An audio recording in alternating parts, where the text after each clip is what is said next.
रविवार को अगर लोटा भरकर शिव को समर्पित करा जाता है तो घर में तेज लक्ष्मी प्राप्त होती है। शिव पंचायत के दो देव ऐसे हैं जिनको रोज जल चढ़ाया जाता है, एक सूर्य नारायण और दूसरे मेरे देवाधिदेव महादेव।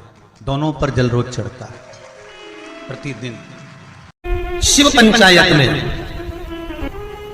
गुड़, चावल, लाल फूल और लाल मिर्ची के 11 दाने पानी के कलश में तांबे के लोटे में लेकर हाथ को ऊंचा कर कर नेत्र, नासिका, वक्षस्थल के सम्मुख में जो सूर्य नारायण को अर्घ देता है, जल चढ़ाता है। पर जो सूर्य को अर्घ रविवार के दिन दे देता है, अगले रविवार तक पैसे की आवक आना प्रारंभ हो जाती है।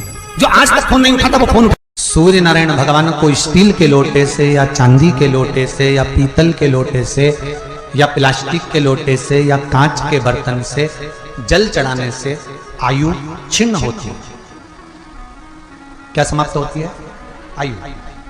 और सूर्य नारायण भगवान को अगर तांबे के लोटे से जल दिया जाता है तो आयु की वृद्धि होती है। और दिन भर में अगर कोई काम अटकने वाला है तो वो काम का रास्ता खुल जाता है और शरीर की बीमारी समाप्त हो जाती है।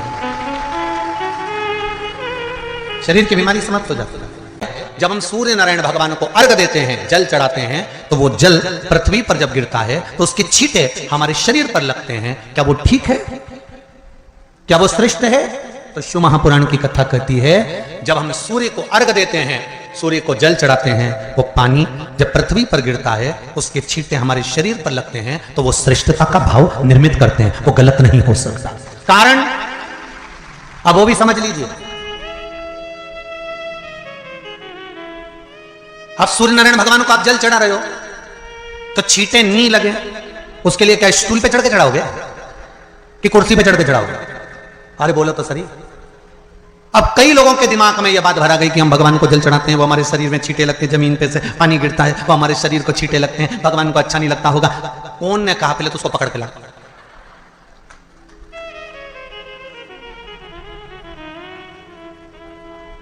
क्योंकि मेरे राम जी महाराज, मेरे भगवान कृष्ण, बड़े बड़े संत, साधु, सन्यासी, तपस्वी, साधक, उपासक जितने भी हुए, जिन्होंने सूर्य की आराधना करी, इन्होंने टेबल पे चढ़कर या कुर्सी पे चढ़कर जल नहीं चढ़ाया। इन्होंने पृथ्वी पर खड़े होकर ही, क्योंकि पृथ्वी तत्व के देव हैं शिव। जब हम मृत्यु लोक पर खड़े होकर, पृथ्वी पर खड़े होकर भगवान शंकर का भाग पृथ्वी तत्व को धारण कर कर जल को हाथ में लेकर जब समर्पित करते हैं और जो जल नीचे गिरता है वो शरीर पर अगर लगता है तो हमको उसका आशीर्वाद ही प्राप्त होता है, दोष नहीं लगता। पर लोगों ने इसको विपरीत कर दिया। कि कौन ने विपरीत करा? कई लोगों ने इसको विपरीत कर दिया। कौन ने विपरीत करा? तो जो दूसरे धर्म के लोग होते हैं, जिनको हिंदू धर्म से नफरत होती है और जो हिंदू धर्म की पूजन, सेवा, अर्चना को समाप्त करना चाहते हैं, वो धीरे धीरे धीरे धीरे कहने लगे कि सूर्य को जल चढ़ाओगे तो शरीर में लगेगा, शरीर में लगेगा तो दोष लगेगा। इसको कह कहकर घर घर में सूर्य को जल चढ़ाना लोगों ने बंद कर दिया कि आप जल चढ़ाएंगे तो दोष लगेगा, शरीर पे छींटा लगेगा, शरीर को ऐसा लगेगा। ये दोष नहीं है। कितनी सुंदर बात है महाराज। सूर्य नारायण भगवान को जब जल चढ़ाया जाता है, हाथ सिर से 8 इंच की दूरी पर होना चाहिए। जम के बोलिए, सिर से कितना ऊंचा होना चाहिए? 8 इंच ऊपर अपना हाथ होना चाहिए मस्तक से सूर्य को जल चढ़ाते समय। और ना चांदी का, ना स्टील का, ना लोहे का, ना प्लास्टिक का, ना कांच का, ना सोने का कोई बर्तन, ना कांसे का, ना एल्युमिनियम का, ना पीतल का, केवल एक पात्र होना चाहिए, वो है तांबे का। काय का पात्र होना चाहिए? तांबे का पात्र। और सूर्य नारायण भगवान को जब 8 इंच ऊपर तुम्हारा हस्त है और जब हम सूर्य को जल चढ़ा रहे हैं, कैसे जल चढ़ाना है वो भी समझ लीजिए। अगर कोई कैंसर का मरीज है, जिसके चेस्ट में कैंसर आ गया हो, लेफ्ट में, राइट में कहीं पर कैंसर आ गया हो, या कोई गठान आ गई हो, तो महाराज आप जल चढ़ाते समय उस जल की धार को सूर्य भगवान को जब चढ़ा रहे हो तो धार आपकी गठान की ओर जाना चाहिए, जिससे सूर्य की किरण उस जल में से आपके उस स्थान पर पड़े, उस जगह पर पड़े जहां पर गठान है। महाराज आप लगातार जल तो चढ़ाना चालू करो, अच्छे डॉक्टर फेल हो जाएंगे और कह देंगे गठान ठीक हो गई। आपका लीवर और किडनी गड़बड़ कर रहा है, आप प्रतिदिन आपका स्वास्थ्य गड़बड़ रहता है, आप प्रतिदिन ये ज्योतिष शास्त्र के अंतर्गत, रत्न शास्त्र के अंतर्गत ये रत्न शास्त्र, ज्योतिष शास्त्र, रंग शास्त्र जो हमारे यहाँ है, रंगों के हिसाब से ये जितने रत्न होते हैं, माणिक हुआ, मोती हुआ, नीलम हुआ, मूंगा हुआ, पुखराज हुआ, ये क्यों कहते हैं ये पीला है, ये सफेद है, ये नीला है, ये लाल है, इसको शरीर में क्यों पहनाते हैं? उसका कारण होता है कि जब शरीर में पहनते हैं सूर्य की किरण उसमें पड़ती है, हमारे शरीर पर वो कलर का इफेक्ट पड़ता है, उस कलर को शरीर पर लगता है, और शरीर पर लगता है तो हमारा शरीर धीरे धीरे, हमारी जो इंद्रियां हैं वो सही होने लगती हैं, काम सही होने लगता है। छल, चित्र, कपट, निंदा, बेईमानी, प्रपंच इस मनुष्य के शरीर में हर पल, हर घड़ी, हर क्षण है। ऐसा कोई मनुष्य नहीं जो छल, कपट, बेईमानी, प्रपंच, झूठ आदि आदि से दूर रह गए। माना हम इसमें फंसे हुए, पर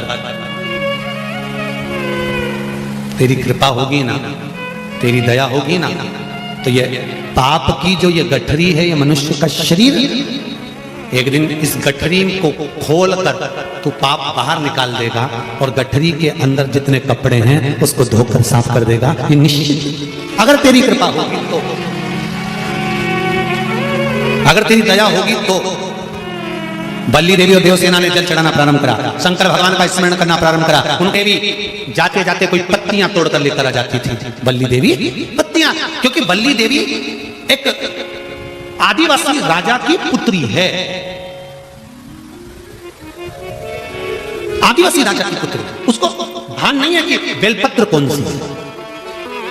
फिर समझ लेना मेरी जीजी, जितने लोग आस्था चैनल पर कथा सुन रहे हैं, जितने फेसबुक यूट्यूब पर सुन रहे हैं, अगर एक बात हमने पहले भी कही, आज फिर कह रहे हैं, बेलपत्र तोड़कर शंकर भगवान को चढ़ाओ, मना नहीं है, पर एक प्रयास अपनी जिंदगी में जरूर करना कि बेलपत्र चढ़ाने का यदि आपको शौक है तो जीवन में एक बेलपत्री का वृक्ष भी लगाने का शौक रखिए, जिससे वो बेलपत्र का वृक्ष बड़ा हो।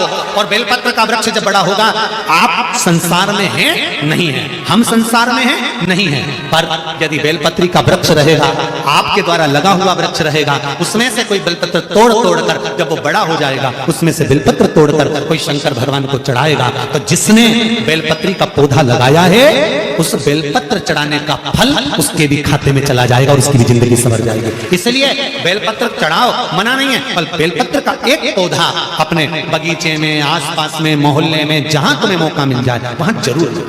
भगवान शंकर को बेलपत्र का, तो बल्ली देवी को नहीं मालूम था कि बेलपत्र का पौधा कौन सा होता,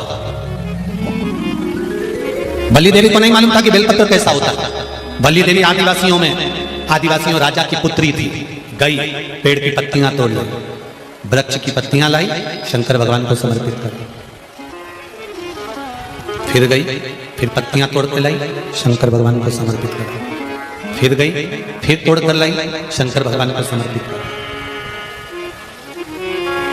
ध्यान देना जरा, इस कथा से 3 चीजें निकालेंगे अपन, जो आपके जीवन में पूजन करते समय गलती ना हो सावन महीने, और ध्यान लगाकर सुनोगे तो आनंद आएगा और आपका जीवन सार्थक होगा।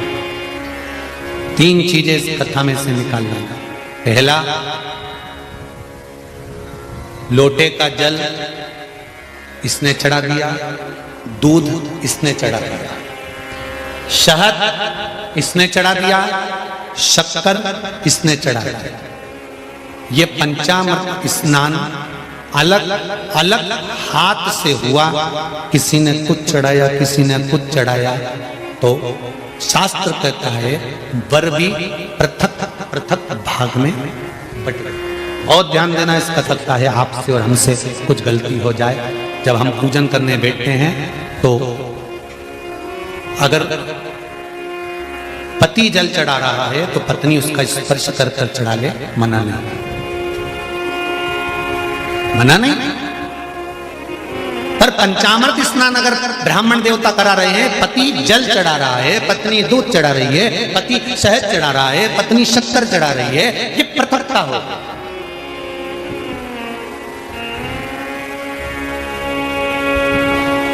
या तो दोनों को जल चढ़ाना, दोनों को दूध चढ़ाना, दोनों को शक्कर चढ़ाना है, दोनों को। कितनी सुंदर बात है पशुपति व्रत की कि प्रसाद जो शंकर भगवान के मंदिर में एक हिस्सा लेकर आते हो, उस हिस्से को भी पृथक नहीं करा जाता। उस हिस्से को भी जिसने पशुपति व्रत करा है, एक हिस्से का प्रसाद उसी को खाना है, यहां तक है कि दूसरे को नहीं देना। शंकर भगवान के मंदिर में, शिव जी के मंदिर में नारियल तक नहीं फोड़ा जाता। क्यों? वो पृथक हो जाएगा। खंडित बेलपत्र समर्पित नहीं करी जाती, वो पृथक हो जाएगी। शंकर भगवान को धतूरा चढ़ाया जाता है, पूर्ण चढ़ाया जाता है। चावल का दाना चढ़ाया जाता है, पूर्ण चढ़ाया जाता है। एक बेलपत्र चढ़ाई जाती है, वो पूर्ण चढ़ाई जाती है। पृथकता ना रखें।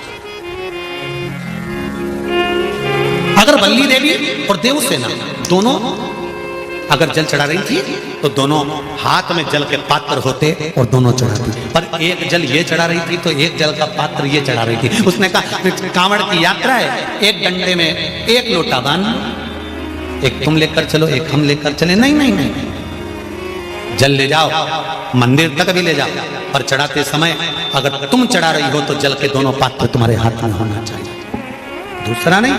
जल की पृथकता नहीं, पृथक भाव। फिर ध्यान दो दूसरी बात, शंकर भगवान के मंदिर में जाओ, शिव की स्तुति में जाओ, पति और पत्नी दोनों विचार कर कर जाना। सुनो जी, मैंने पशुपति व्रत करा, आपकी नौकरी के लिए करा। सुनो, मैं शंकर के मंदिर में आपकी नौकरी मांगने जा रही हूं।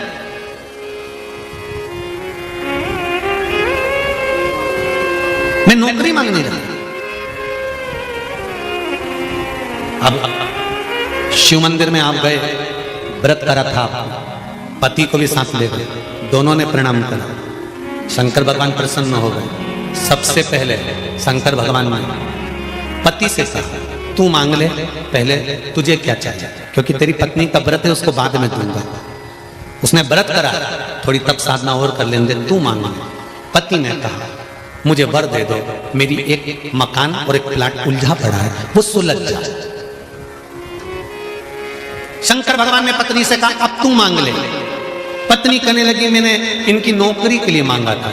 शंकर भगवान ने कहा तूने नौकरी के लिए मांगा था, पर तेरा पशुपति व्रत जब तूने प्रारंभ करा था, तेरे मन में भाव आया था कि नौकरी मिले और मैं और मेरे पति दोनों शंकर की धोख लगाने के लिए जाएं, और भगवान के सामने जब हम झोली पसार के मांगे तो एक जैसा हमारी कामना पूर्ण कर देना। अब तेरे पति ने प्लाट का भाव मांग लिया और तू नौकरी मांग रही है, दोनों में पृथकता। फिर निवेदन करेंगे शंकर के मंदिर में जाकर पति को बता देना कि मैं शंकर के मंदिर जा रही हूं और मेरी आराधना का कारण ये है, और उस आराधना के कारण ही मैं आपकी नौकरी के लिए, आपके व्यापार के लिए, आपके व्यवसाय के लिए, आपके लिए मैंने ये करा, और इसीलिए मैं पशुपति व्रत कर रही हूं, और मुझे पूरा विश्वास है शंकर भगवान मेरी मनोकामना पूर्ण करेंगे। तो दोनों जाएं और दोनों प्रणाम करें, तो दोनों के प्रणाम करते समय वर भी एक हो कि भगवान नौकरी लगा देना, प्रभु सुन लेना मेरे दाता, तेरी कृपा चाहिए। पृथकता का भाव। हाँ, पति अलग पशुपति व्रत कर रहा है, पत्नी अलग पशुपति व्रत कर रही है। ये संकट सोमवार में भी होता है। जोड़े से जब संकट सोमवार किया जाता है ना, तो पति पत्नी को निर्णय ले लेना चाहिए कि हम किस चीज के लिए संकट सोमवार कर रहे हैं। पहले निर्णय लिया जाए, तब पति पत्नी दोनों संकट सोमवार का व्रत करें। अब व्रत कर लिया दोनों पति पत्नी ने संकट सोमवार का, जोड़े से पूजन कर रहे, जोड़े से अभिषेक कर रहे, और उद्यापन भी बोलो जम के जोड़े से कर रहे। और वर क्या मांगा? पति ने सोचा था दुकान का, पत्नी ने सोचा था पार्लर का। निर्णय अलग था।